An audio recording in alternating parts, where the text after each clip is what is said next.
cyangwa oye nyakubahwa perezida wa repubulika kwiyicano abanyarwandakazi turagukunda abagore by'umwihariko ngiye nkanjye nka Esther utuye muri Kicukiro nzakugeraho nkuramutse kandi ndabigusabye bazamba bareba bimfashemo.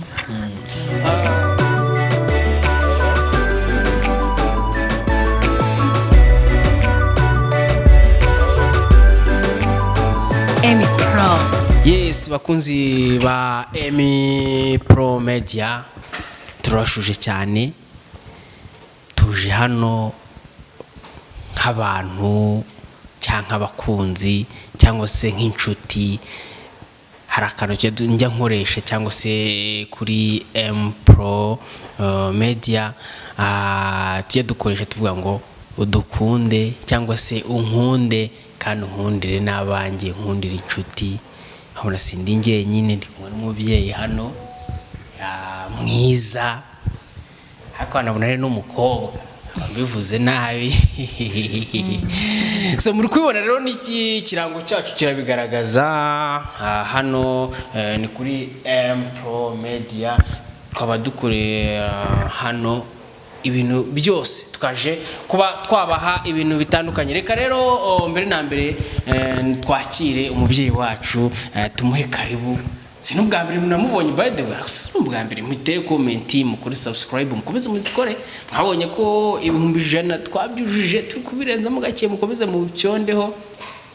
Abakristo muzirigaga ntago ari ngombwa ngo tugiye mu Kiliziya Gatolika cyane, tugomba no kuba twabona abarokore benshi, abadive benshi, abangirikani benshi bagapyonda bagakora subscribe. Ndabihera mbere yo kugusubiza reka mbibwire murakoze kunyakira kuri channel yanyu. Nitwa nkuko babibonye ubushize kuki ntago ari kiganiro ntanze, nitwa Esther Masenge Esther Masenge.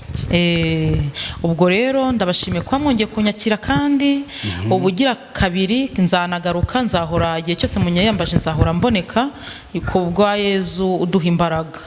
Nukuvuga ngo rero kuri channel yanyu rwose ndabashimiye. Ikibazo warumbajije, tugomba kubona abantu batandukanye.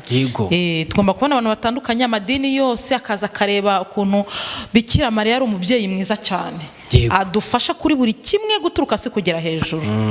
Rwose murakoze kunyakira kandi ndabashimiye cyane bivikuye ku mutima. Ego ako akanavuze bura wese ukagendera hora, ako se wese umaze kuba wacu kuvuga ati nkunda unkundire n'abana nandi bagukunde bakundire n'abana. Oya ako kantu uvuze ni keza cyane kararyoshye. Nimba umuntu agukunze ubundi agukundana n'ibyawe byose, ibiri mu rugo, ipusi byose, n'imbwa, mbega idini usengeramo, ugukunze nagukundane. Ubwo ubundi nicyo urukundo rusobanura. Nimba gukunze nagukundire n'abawe byose. Azi kuki aza kunkunda yarangiza akabona yaza kunsura agasanga mfite imbwa mu rugo, habangu imbwa ndayanze. Suko hamugana ubwo sashatse ntago buri umushyitsi mwiza. Ubone kuvuga ngo iyo uri umushyitsi ufite ubwenge koko, ufite ubwenge bwuzuye, icyo usanze mu rugo yaba ari imbeba, yaba ari imbwa, yaba ari ipusi, nimba ubyanga ariko ntago biri iwawe, uri umushyitsi ugomba gukunda buri kimwe cyose usanze muri urwo rugo. Ariko se mama ngewe wenda tutari twatangira ndagira kwibarize, hari uburyo uyu umushyitsi ajya gusura ahantu ugasanga ku munsi wa mbere aje yikandagira, kandi nkabona ku bantu benshi bagize gutera comment, ugasanga umunsi wa mbere aje yikandagira, umuhaye wenda se nk'ibiryo arijishe ngo hoya kandi ashonje. Ku munsi wa kabiri ukabona yahindutse, arariye koko, arariye ewa, ugasanga no kwiyongeza rimara biri ngombwa ko yiyongeza.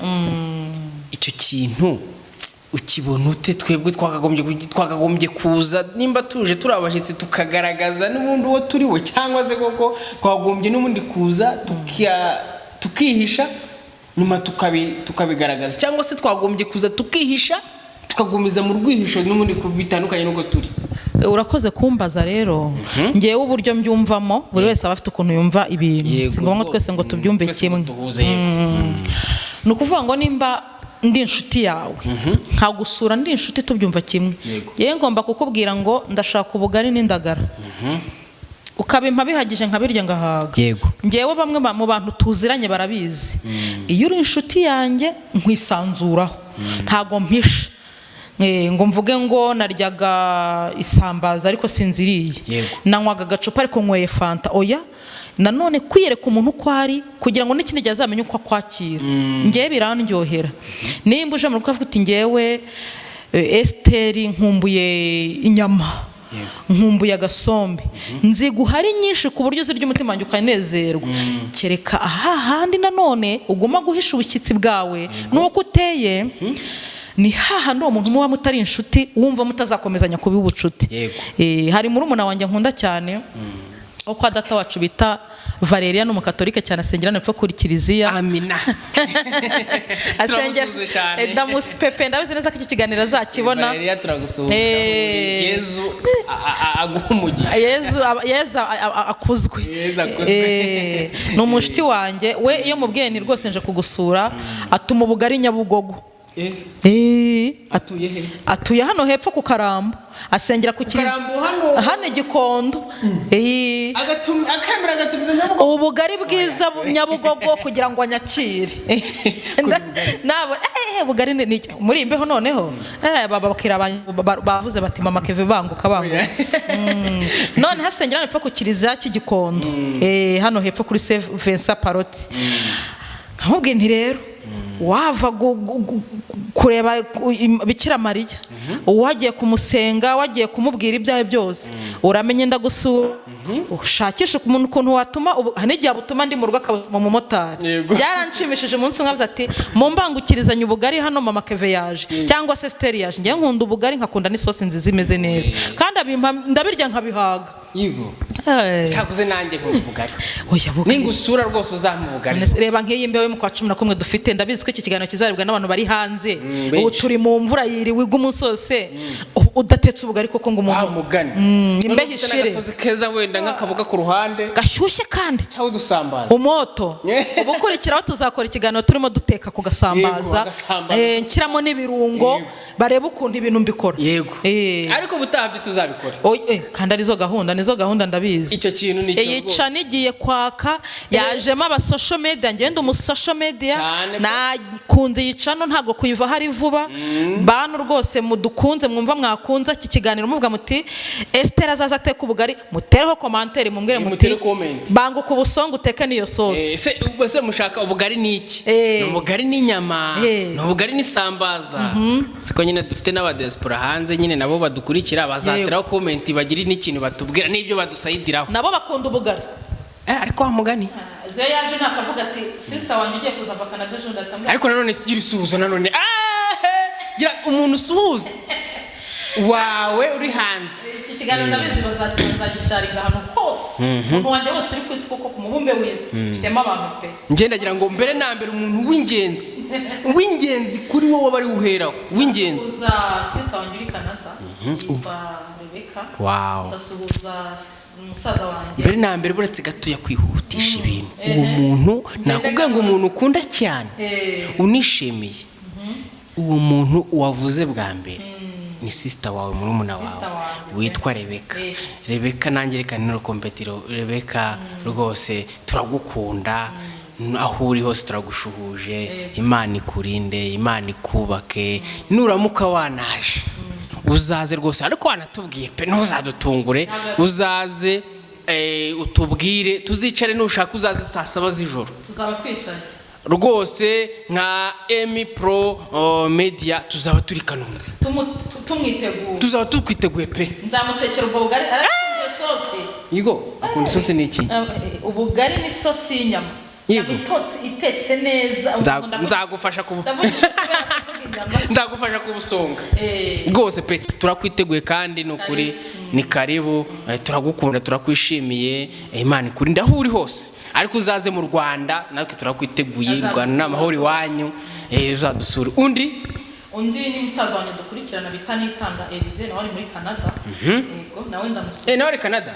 Ego Nitanga Elise nawe uri muri Canada, nawe uri wa kabiri uri ku mutima w'umuvandimwe, nawe turagusuje Imana ikurinde guha imbaraga iwe gutera imbere, yewe azaza se nawe so ntabwo haraduteguza igihe azazira, ariko aho yaba ari hose ndabise ikiganiro nzagishanya nzakimugezaho. Oya nta kibazo, aho uri hose n'igihe uzazira nawe turakwiteguza, tubwire rwose tuzaze tukwakire. Umudamu w'inaha mudamu Bugesera Mana we azatubwire na atera comment nabona kino kiganiro bazatubwire se tuzajye kumusura basi, wenda tumuganirize, wenda n'abandi bakire we aza guteraho comment, wenda umudamu abantu badakunda kujya kuri social media, ariko wenda azatubwire, wenda tujye kumusura niyo tutajya kuri social media, wenda twebwe wenda wowe wenda kuvuga ati ndatwagiyeyo tubaganiriye ibintu bikoroye mu Bugesera tukagenda tukaganiriza umugore we, niyo wenda we umugore watajya bamwita Sabine, umwana w'imfura yitwa Ntare. Nikanzemo Ntare. Abo ni abantu bacu kandi b'ingenzi, n'abandi turabasuje ntabwo twabibagiwe, nuko mbere na mbere twatubanje gusuza. Ni kwa kundi n'ubundi ushobora guhamagara kuri radio cyangwa se kuri televiziyo bakubwira ati suza abantu bawe ba mbere b'ingenzi, ariko mbere umuntu umwe bitavukana ubahanze. Umuntu umwe tutavukana ntawe arahari.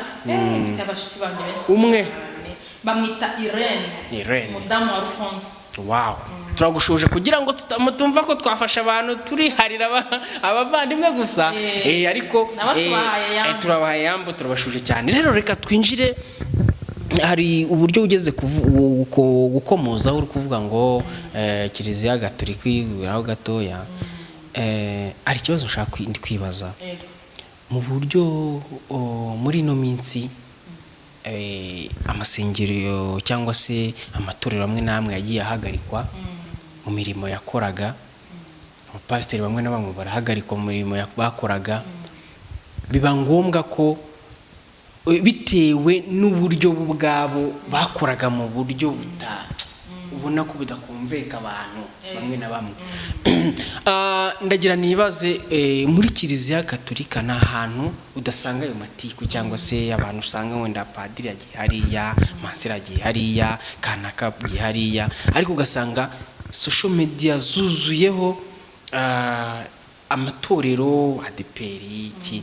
Ndagira ngo nkubaze no mu buryo tugiye tubona harimo usanga abaririmbyi cyangwa se abahanzi ba gospel barimo baragenda badutungura kuri no mihanda, nkawe nk'umuntu ureba cyangwa se nkawe nk'umuntu mukuru kureba, ubona ikintu kihari cyangwa se kirimo gituma abantu, navuga ngiye ku giti cyanjye navuga ko bari guta umuco w'amatorero yabo, ni iyihe mpamvu?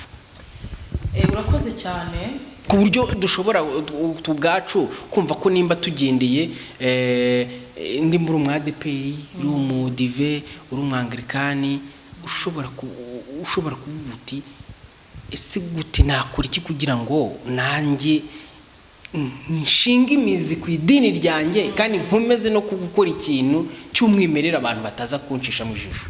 Urakoze cyane kumbaza iki kibazo, ndagisubiza mu buryo bwinshi butandukanye. Yego. Muri iyi mihanda rero nkanjye uri ku social media cyane baravuga ngo yaranyereye. Yego. Yaranyereye.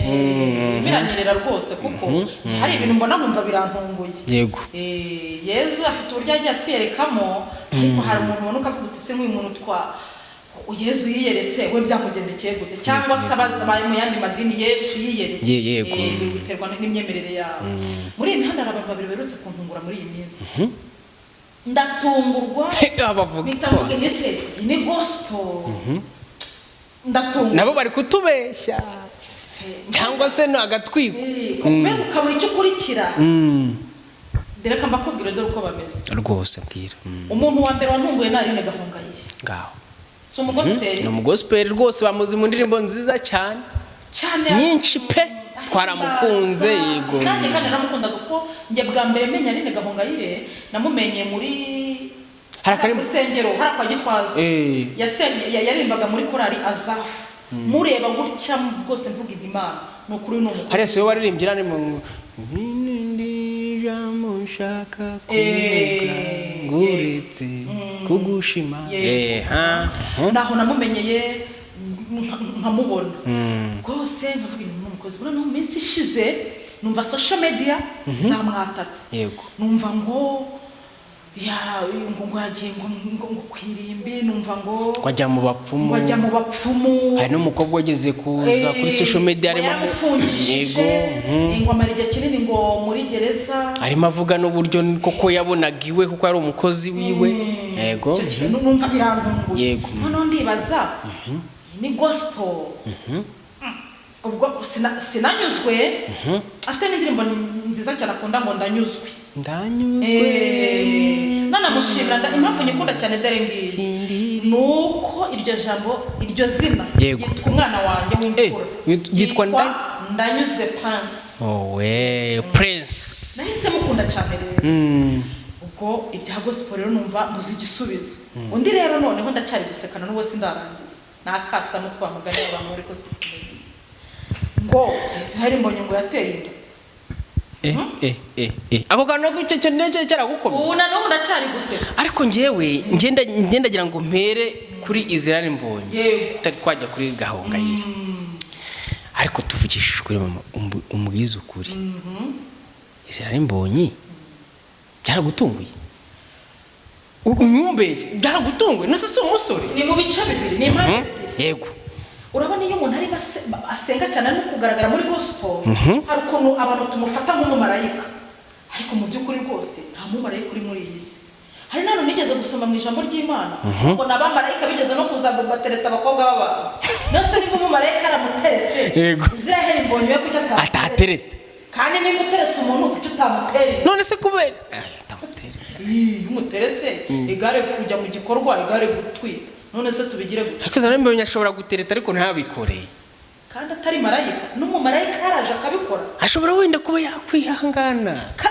wihangana gute ufite umuriro ariko Israel Mbonyi nanone namwe impamvu nkubwiye ngo ese koko byaragutunguye hari uburyo yageze kwidekarara hari ikinyamakuru kimwe na kimwe ngewe ntabwo nkunda kuvuga ibinyamakuru runaka yigeze kujyaho baramubaza ese iyi nkuru iri kukuvugaho niyo arangije aravuga ngo ngewe Israel Mbonyi arivuga ngewe ntago ndi marayika ndi umuntu nk'abandi mva amaraso nk'abandi bantu ariko se sibyo none se nacumu ubwo rero urumva ko Israel Mbonyi nawe urumva ko yasubisha kuri icyo gisubizo havuze ati nanjye ndi umuntu ntago ndi umumarayika none se kuki atatereta none se bari kwibaza ngo yateye inda ariko reka nkubwira Israel Mbonyi yaragafashe arya ifiriti arya inyama anywa amata rwose muhungu wa ndabizi neza ko iki kiganiro azakibona very serious ntago duhuza ndabizi neza ko uri umuntu ariko sinkubwiye ngo jya kubikora cyane ariko nimba waranabikoze nta nka waciye amabere ndamuvugiye nk'umubyeyi uretse nkubwira akantu ndakumva njye ntago twahuza Israel Mbonyi ni umuntu tuzi ko aririmba iby'Imana aririmba indirimbo ze agahwera koko niyo umubonye ubuno agiye nko mu ijuru rwose cy'imarayika hari n'umusore wakundaga kwikora utuntu kubangukana kagiye mu ijuru kwa kundi nyine yikoramo akantu babaza wasanga Israel Mbonyi yabitsinze hari umuntu yoneye gutera comment ngani yongera mukoreshe cya kigana gitsinde turebe ariko se tubirije ukuri Israel Mbonyi rero byo byo kumushyigikira no kumushyigikira Israel Mbonyi turabyemera n'umuntu ava amaraso ntacyo ariko se nawe arakubagana ku byarenzaho agatera inda umukobwa ntavuga ati wenda iki kintu no kugira ngo kigende gutya reka nkore ntazi kwirinda ariko se reka nkubwirire umuntu mukuru kwirinda nabyo bibaho ariko se Israel Mbonyi yibyariye akana kagatereka ara ku isi k'ijambo ry'Imana rivuga ngo ntawe uzi umunsi n'igihe ntago mvuze ngo azapfa ariko none yashatse nimba wenda ari byo atekereje kuvuga ngo agatereka hariya yarongoye umuntu ko afite amafaranga kubera iki none se uwo mukobwa basi yamwishongoyeho kugira tuvuge ati wenda yabikoze umukobwa ari umufoshe azasha gushaka ni gutese nimba Imana imwihereye umwana gushaka muvuga muri social media rero ashaka umugore gutera igikumwe akamanika itumutwere twaba turi benshi aharuza dore ndi kukuvugira uzantumire uzabukorera i Burayi, ndabizi Israel Mbonyi azabukorera i Burayi. Ariko rwose nimba warateye inda, shaka amata uranayafite, umwana anywa amata kure, nta n'igisebo unafite rwose, kuko ku mwana byose birashoboka. Niko ijambo ry'Imana rivuga ko yateye inda. Ijambo ry'Imana ravuga ngo n'abamarayika ngo bitegereje abana b'abakobwa ngo barabakunda, barabishimira, baza mu isi babyarana nabo, ngo abo bana bitwaga abanefile, bari bafite metero 800. Umuto yarabyibushye kuruta, bari beza koko. Ngaho subwo Israel ibyarire mwana wa mama, ibyarire muhungu wa. Reka nkubwire impamvu imihanda ngo yaranyereye. Mbese nawe yaranyereye igwamo. Umujura baramubajije, yasanze ukuboko kwagiye mu mufuka gutya. Umuntu nyiri umufuka aramubaza ati uramara iki? Ati reka da, ati ukuboko kuranyereye kugwamo. None si Israel Mbonyi nimba aranyereye akagwamo, ariko muramushaka iki? Social media ziri hano naho. Ariko rero tugarutse ku ijambo ry'umwami wacu cyangwa se rya Yesu Kristo, cyangwa kubemera Yesu, kuko avuga Yesu. Bose umubyeyi Bikira Mariya iyo wakoze icyaha ukacyemera ukamusanga, aragufata akakuguyaguya nk'uko nabivuze mu kiganiro cy'ubushize, ukamusaba imbabazi, ukamutakira uti naranyereye ngwamo. Umubyeyi Bikira Mariya rwose nyitangira mubyeyi mwiza, mbabarira wowe kabyarawe. Uretse gato yari abantu iryo ni isengesho nari nangiye. Abantu hano bari guseka nk'uko ndi guseka n'izina ry'Imana. Nuko rwose ubwira yaranyereye igwamo gute? Byaramugwiririye. Burazi Mbonyi si bigaragara yuko ibi bintu bitamuguririye ahubwo bisanzwemo. Oya, ibi bintu byakugwirira kuko Israel Mbonyi yabikoze rimwe. Reka nkubwire, Israel Mbonyi ibi naza kuba ari ibintu yarasanzwemo. Ntiyari gutwita, ndakurahiye. Ntidufite abantu benshi cyane se babikora kandi ntibabikore, ntibabyare. Ariko yaranyereye ngo pa nyampaye nka. Ubwo rero ntago abantu mudukurikiye ngaho ni mutere commentaire muzamvuganira. Yaranyereye. Ariko rero nimba arananyereye, ngiye nk'umubyeyi ndagarutse. Garuka rero. Ndagarutse. Garuka kwa Bikira Mariya. Itereke kwa Bikira Mariya. Uze umusange kuko n'umubyeyi mwiza. Iyo ni inama uri kumuha. Ugira impuhwe. Nimba rwose nyiri impuhwe rwose, umusange umubwira uti byangendekeye gutya Yezu ntabarungirire neza. Ubwo ndi kubivuga nk'isengesho. Umubyeyi Bikira Mariya azamusanga, amuguyaguye nk'umwana wataye inzira, amagore nk'umwana w'ikirara uvugwa muri Bible. Israel Mbonyi rwose kuba aratenda nta bintu bikomeye cyane wakoze muri iki gihugu rwose, kandi rwose nusaba imbabazi Bikira Mariya azakubabarira. Ukore n'ubukwe, nimba ushaka kuzatwara umukobwa atenda umutware, nimba utanamushaka uzafata undi. None se wabigenza ute? Uvuze ako kantu ngo nimba ushaka uzatera uzatwara uwo yateye cyangwa se azafata undi. Ese ungendagira nibariza akabazo dukoresheje wenda nka ubugenzuzi bw'umuntu mukuru nk'umubyeyi. Yego ndabyumva. Ubonye Israel Mbonyi ubona biriya bintu yarabikoze we ashaka kugira ngo nyine yarateretaga koko, yaraterese nk'umuntu avuga ati uyu ni wa muntu dukundana amutera inda, cyangwa se ahubwo ni kwa kundi kwisayidira. Ubwo reka nkubwire rero, wenda nitwajya mu buzima bwe bwite cyane ngo tubwinjiremo, ntago twapfa kubimenya. Yego. Ariko mu bigaragara iki cyaha iyo umuntu ngenda byita icyaha kuko ntago yigeze asezerana, nubwo ndi kumuvugira cyane ntago yigeze yambika impeta ngo ace mu nzira. Twese nibyo dushaka. Bijye kuri social media tubibone, kuko yabikoze gutyo twabibona nabyo. Yego. No kuvuga ngo rero Israel Mbonyi nawe ashobora kuba yaragiye byaramutunguye. Ibi bintu bitaza ko byaramutunguye ntago ari kumutera inda.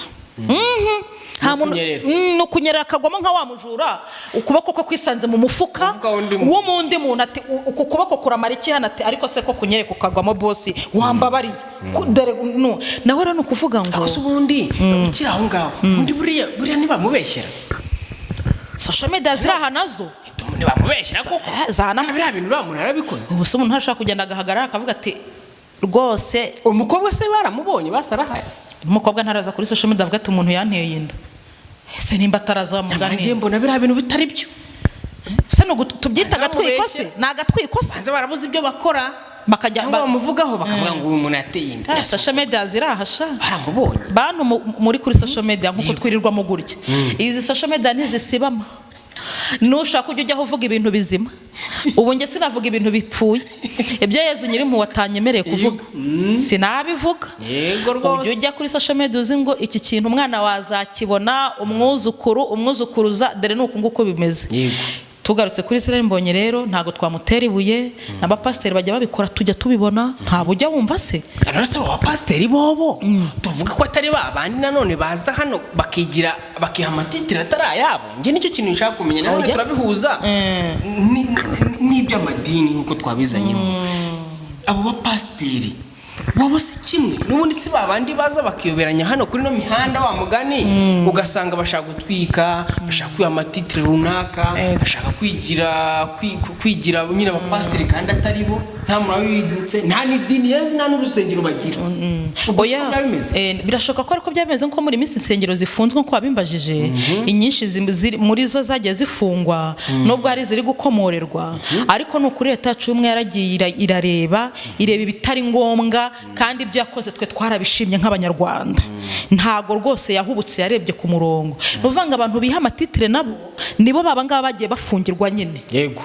Ariko se bo babiteye buriya barabagabo ntago ba YouTube cyane YouTube nge mbona ari cyo kintu ariyo yabiteye nayo yakuraburiza nyine cyo bita kukuraburiza. Hari abapasiteri bamwe na bamwe bicaraga kuri YouTube bagasanga bahanganye batukanye none se bira unogukizwa ntabira nta gukizwa kurimo ariko nitwabatera amabuye kuko umucamanza wacu n'umwe ni Yezu wenyine umubyeyi wacu Bikira Mariya abo nabo nitwabatera ibuye uko bazajya bagenda bikosora basanga umubyeyi wacu Bikira Mariya abaha umurongo wo kuyobora urusengero no kuyobora itorero abo bose bazajya baza buhoro buhoro uko wabikize mu gaciro cyangwa wabiha agaciro wujuje ibyangombwa bagufungure bagukomorere utangire nawe nta kwiha amatitire kandi uyahabwa uba ugomba guhabwa titire ubundi Yezu ni utanga titire nta n'umuntu ugomba no kwiha titire. Yes, nibyo cyane mwibuke gukora subscribe kuri IM Pro Media turukomeze tuganire ku biganiro byacu. Mama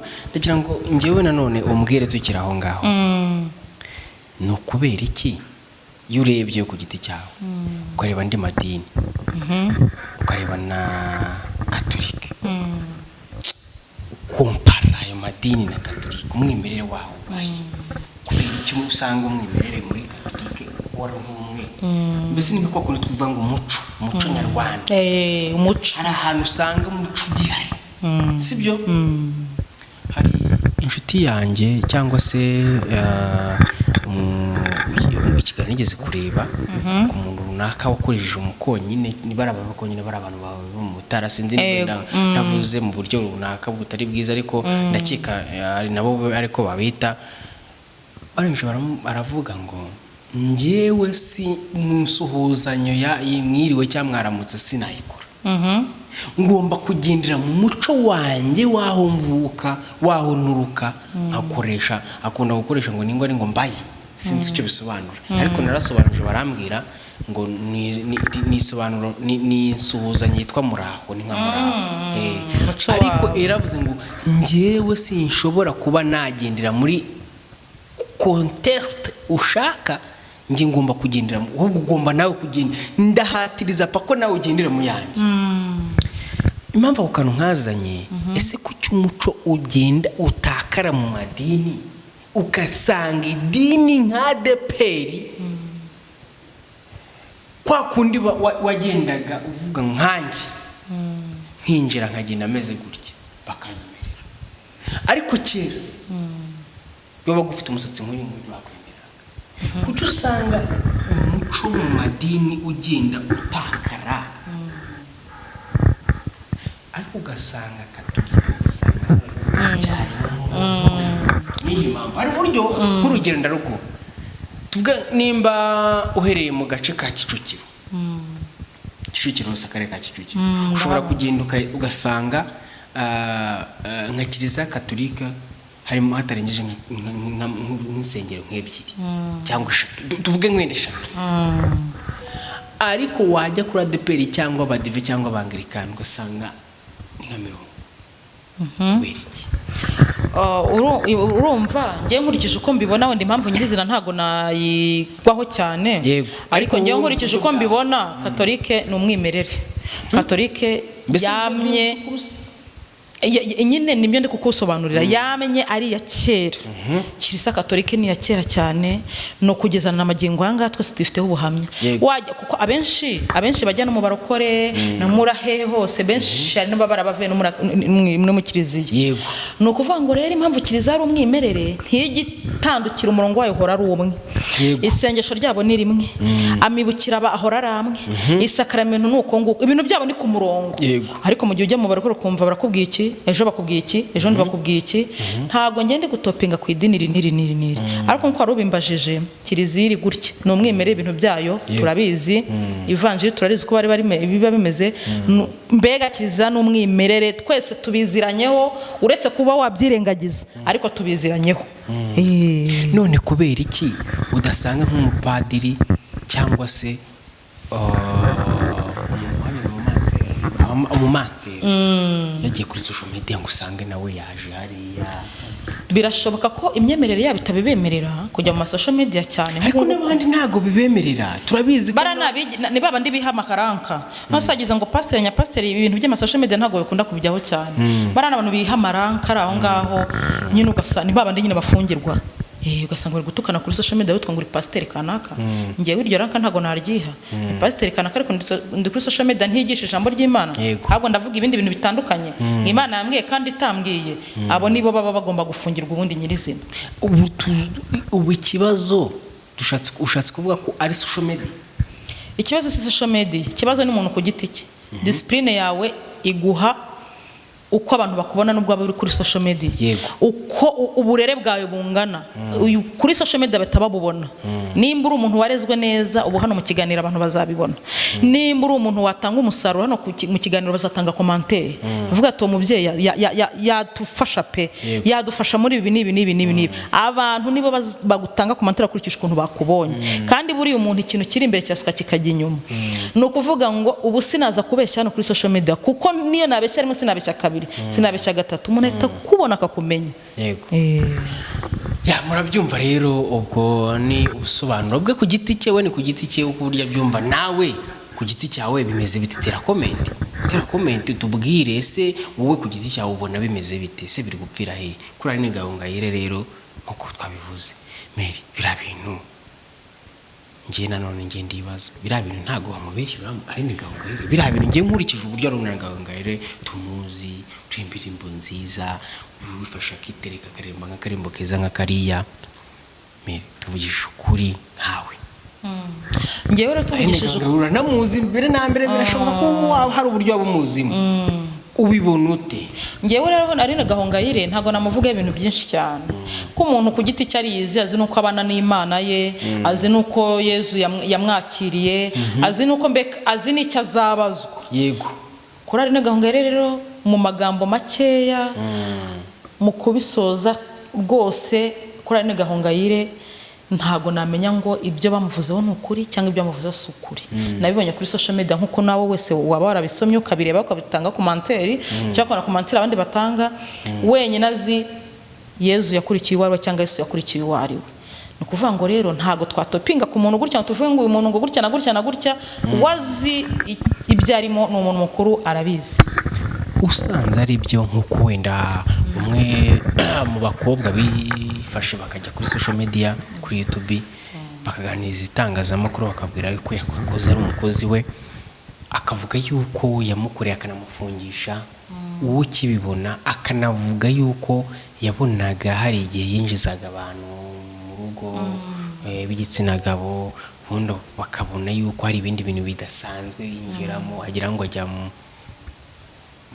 no kuvuga ngo wowe wabyakira ute wabonye wenda atari ikintu nawe byasi kiguha igihano nta guciye mu ijambo ntago juste wamenya ukuri ntago ngiye nakumenya ariko nkuko uri kumbaza nyine mu ijambo rimwe nagusubiza kuri ari na Gahongayire wenyine azi ijambo ry'Imana arabizi n'ijambo ry'Imana uko rivuga azi ni nawe ubwo arizi mu mutima n'icyo azabazwa n'Uwiteka arakizi ntago ngiye njya ncira umuntu urubanza tubijyanishe na gospel muri rusange abahanzi ba gospel muri gospel ubona biri kugana tuvugisha nibyo ndi natangiye nkubwira umuhanda nyine mu bintu bya gospel n'ibintu by'Imana byaranyereye ngaho bamwe batenda ngaho abandi babifungishije abakozi nyine aribyo byangaraga ngayire ngaho insengero bazifunze ntago tuzi ukuraho kuri uwamenye Yezu wenyine n'uwamenye umubyeyi Bikira Mariya wowe wenyine n'uzabasha kugenda neza muri iyi mihanda akabasha kwirokokamo.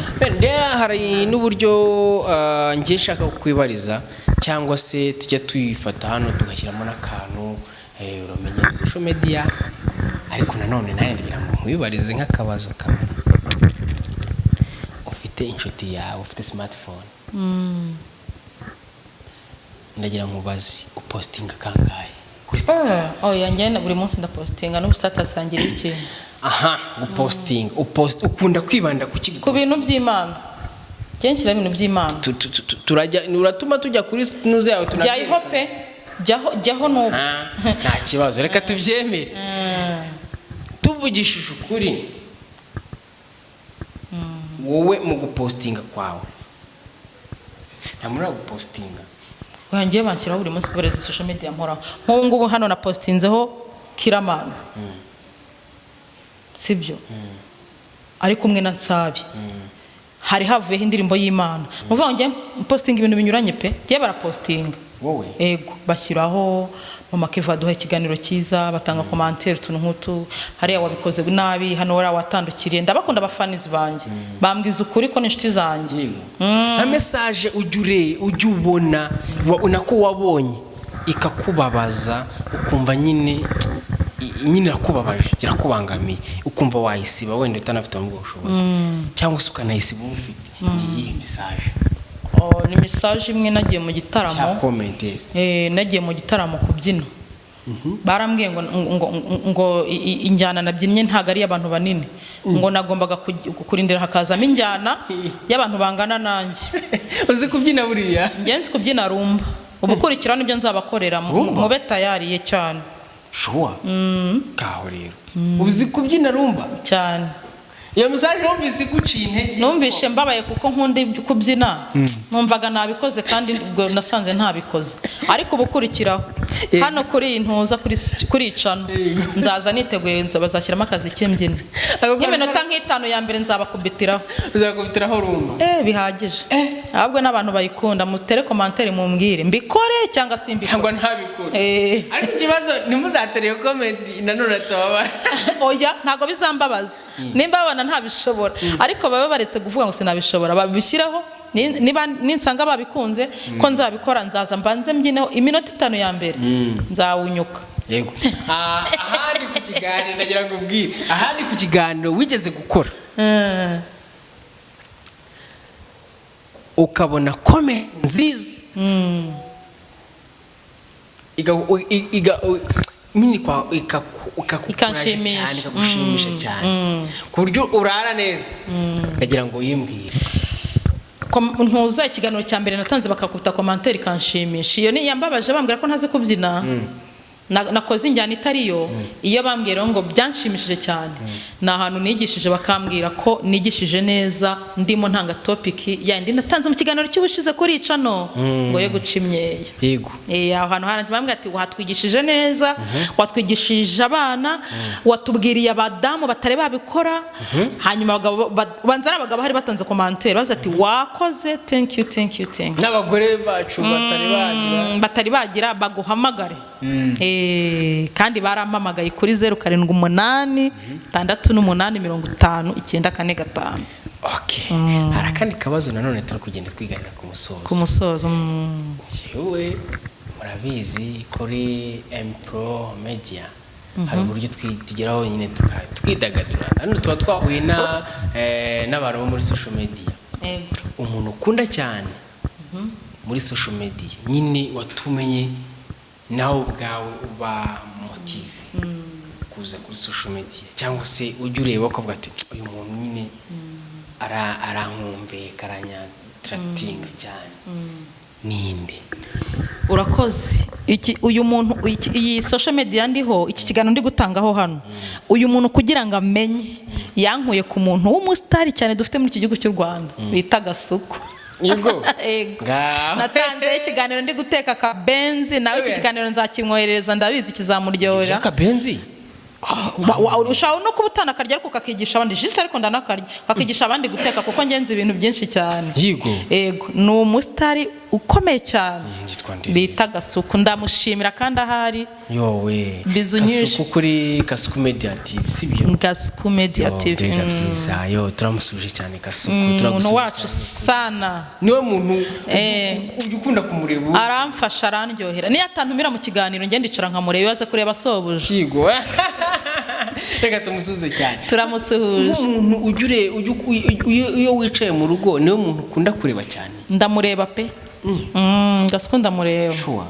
Ase twigeze no kuvuga ku baririmbyi no ku bahanzi muri gospel ukunda kumva wowe muhanzi. Muri gospel nkunda Israel Mbonyi. Se uranamukunda? Kuvuga ngo yaratenda se byatuma nta mu rukundo ndamukunda bihaje iki kiganiro ndabiza zakireba. Ndamukunda pe indirimbo ze ndazikunda ziri mu rurimi numva cyane cyane Igiswahili ndacyumva nampenda sana. Wabakinnyi ba filime ni ndukunda? Mu bakinnyi ba filime nkunda Kiramani. Kiramani? Yego. Oh yes. Pe ndamukunda nawe arabizi tuzahura. Ariko akora ibintu neza kandi ikintu mukundira nuko azamura abantu bakiri hasi bari barabuze amahirwe yo kugira yo gukora arabazamura. Bari mwahura na gatoya mwahura gutya? Oya live ntiturahura ariko twaravuganye kuri telefone fena ariko tuzahura pe. Yego. None ndagira ngo mbwire nk'umuntu wumva we ku giti cyawe ushaka kuzaho umuntu mu Rwanda wumva sino kuvuga ngo muri gospel kuvuga ngo mu ndirimbo kuvuga ngo muri social media umuntu wumva wo ku giti cyawe ufite nk'amatsiko kuzasuhuza cyakuzagarana nawe. Icyo kibazo reka ngisubize ntuje. Umuntu numva nshaka kuzahura nawe amaso ku maso mbirose inshuro irenze imwe ni nyakubahwa perezida wa Repubulika. Nzi neza ko umuntu wese bahuye nawe amateka yahinduka kuko burayungirije Imana. Ndashaka kuzamusuhuza byonyine wenda ntago navuga ngo nahita mpfa kuko iyo musuhuje nahita nkira kandi mashaka guhita nkira abantu bakabibona. Nuko musuhuza byonyine mu kuboko nkavuga ni nyakubahwa perezida wa Repubulika kuba warahaye abagore ijambo. Herego yataza kuda ijambo ntagomba ndimo nivugisha ingi kuri microphone. Ego ndashaka kuza gusuhuza aho uri ndabirwaye nkuko umuntu abirwara mbabarira ndakwinginze nibishoboka nzaza muri presidence na audience kandi bazayima kuko ndi umunyarwandakazi. Musuhuza muramutse byonyine nitahire mbirose inshuro irenze imwe. Uko turi kumwe hari ibintu ari kunkorera kandi nzi neza ko nzajya gupfa ibyo bintu mbigezeho byo gusuzanya kuba perezida wa Repubulika kuko yankuye ahantu hakomeye. Ubukurikiraho nzagaruka ntanga ikiganiro cy'ibyo yankoreye. Navuze Yezu nkiri mu kiganiro cy'ubushize ariko ibyo nyakubahwa perezida wa Repubulika yakoreye abadamu nanjye ndimo. Reba ukuntu nsa neza ariko ndi mwiza ntago nsondetse ungiye kurya kanyama. Nyakubahwa perezida wa Repubulika rwose nzagusuhuza ndi umunyarwandakazi ndi umudamu uvuka inaha mu gihugu cy'u Rwanda uyoboye kandi uzakomeza kuyobora. Ikindi kandi kikoreka ko ngukunda ndi umuseseri ndi umwe mu bantu batoresha. Ni ukuvuga ngo muri aya matora ashize arangiye nari ndi umwe mu bantu bakuriye site hano turimo dutorera hano muri Kigarama i Kigali Kicukiro. Ndagukunda ku buryo nshaka kuzakuramutsa byonyine nyakubahwa perezida wa Repubulika. Nimbona bitinze nzaza muri presidence ndahazi kandi bazanyakira. Ni byiza cyane ibyo nanjye biranshimishije pe cyane kandi ariko nagira ngo mbwireho ku kajambo gatoya. Yego. Iyo wumvishe speech ya nyakubahwa perezida wa Repubulika wenda yakoze runaka speech ye gusa hari uburyo ngewe ku giti cyanjye njya nicara nk'urugero niteho aribyo njya nicara nkamva speech yiwe mu by'ukuri nta muntu njya ngirira amarangamutima cyangwa numve nyine ndashiduze cyangwa numve narira. Iyi speech yiwe yari yose intera amarangamutima nyine ituma nyine nagira munsi. Iyo wicaye ukabona ahantu yateye speech cyangwa se yaganiriye n'abantu runaka ni iki kintu cya mbere mu mutwe wawe kitakiza?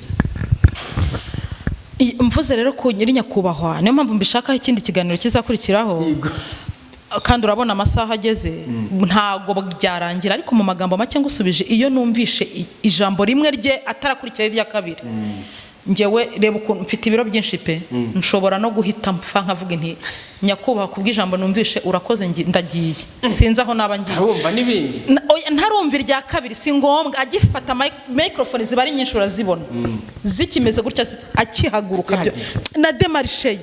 Mana uri mu ijuru, wampaye byinshi Yezu nyirimu, icyo ngusabye kindi muri iyi si mbere yuko mva muri uyu mubiri ni uguhurana nyakubahwa nkamubwira ko mukunda, kandi nge nzajya kwa audience muri president kandi batazaye nyuma. Ndabizi. Urabyizeye? Aya.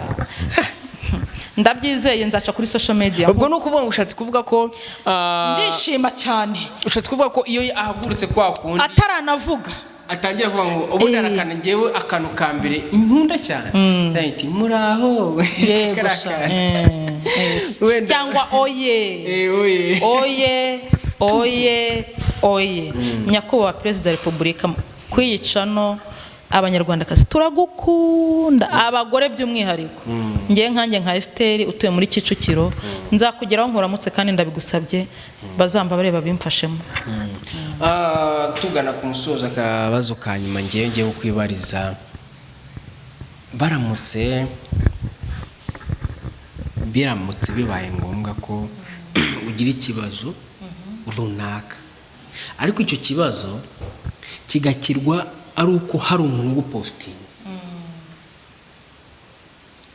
umuntu ugupostinze kuri stati yiwe, akaba ari cyo kintu kibikiza cyangwa gikemura icyo kibazo cyawe gikomeye ufite, cyangwa se icyo kibazo gikomeye cyane waba ufite ni ikibazo gikomeye, kikaba ari cyo kibikiza. Nuhe muntu ubona ko wavuga, watubwira, wagira urwo ruhare rw'uko wagukiza icyo kibazo cyawe? Munsi y'ijuru ku muntu James kabari bampostinze byaba birangiye, byaba bishize ibibazo mfite. Urabukunda? Ego ko ni ingabo y'igihugu nshuti, ndamukunda cyane. Noneho bibaye ngombwa, noneho mu bantu ufite muri telefone, umuntu wapostinga bikarangira ko gupostinga, oya ko gupostinga buretse gatoya, ko gupostinga tuvuge nk'urugero, bibaye ngombwa wenda se ni urugero kurwara cyangwa kujya muri koma, ni urugero, bikaba ngombwa ko uri bukira ari umuntu ugupostinze kuri stati yiwe. Nuhe muntu ukunda gupostinga cyane ku buryo ari wo muntu wahita ubikora akaba abonwa n'abantu bose? Oya, nk'urugero mfite nimero yawe, ushobora kuba ari ngewe nkunda gupostinga, ntashobora kumarana n'icyumweru ntaragupostinga, wenda urahita umbwira ati kanaka ntabwo hashira iki gihe kinini atarapostinga, cyangwa se umuntu gupostinga postinga ifoto yawe yonyine. Okay, sister wanjye akunda kumpostinga. Wowe uriya nta ba sister benshi mfite. Wow, nditwa ni shapure umukristo wese wamenye umubyeyi Bikira Mariya agomba kuba afite kandi agomba kubazi. Mu kiganiro gikurikiraho nzayikubwira yose. Yes, rero ndagira ngo ushimire bano bantu bari badukurikiye, abantu barenga 100 bakomeje kudukurikirana kuri Pro Media. Ndagira ngo rero ubasezere cyangwa nimba ari n'ijambo rindi wababwira, hanyuma njyewe ndababwiye ngo nakagaruka mu biganiro byacu, kandi tuzagomeza tubaha inkuru zimwe na zimwe. Namwe mushatse mwajya mutera komenti mukagira n'ibyo mutubwira, ngo ati mutubarize hano, mutubwire ko no muzagaruke, situzaza n'indi, tuzazane n'abandi, hanyuma tubabwira ngo mukomeze mugire ibihe byiza. Ninde muntu wawe ku giti cyawe kindi agira ngo usezera abantu bose bankunda cyangwa badukurikiye, ndagira ngo ugire abantu nawe usezera bwe? Ego, urakoze cyane abantu badukurikiye, iminota yose ni myinshi. Abazareba iki kiganiro mwese, yego, mbasabiye umugisha uturuka kuri Yezu, ku mubyeyi wacu Bikira Mariya. Mwakoze cyane gufata umwanya ungana gutya, kandi abantu bose bazagira ikibazo ku biganiro twagize, mujye mutera commentaire, ubwe muti hatwagizemo ikibazo, hatwabashimiye, nicyo mubereyeho, kandi natwe nicyo gituma turiho, no gufashanya mu buzima busanzwe. Kandi murakoze, Yezu abane namwe. Amina. Okay, reka tubashimire rero, mwakoze. Ciao ciao.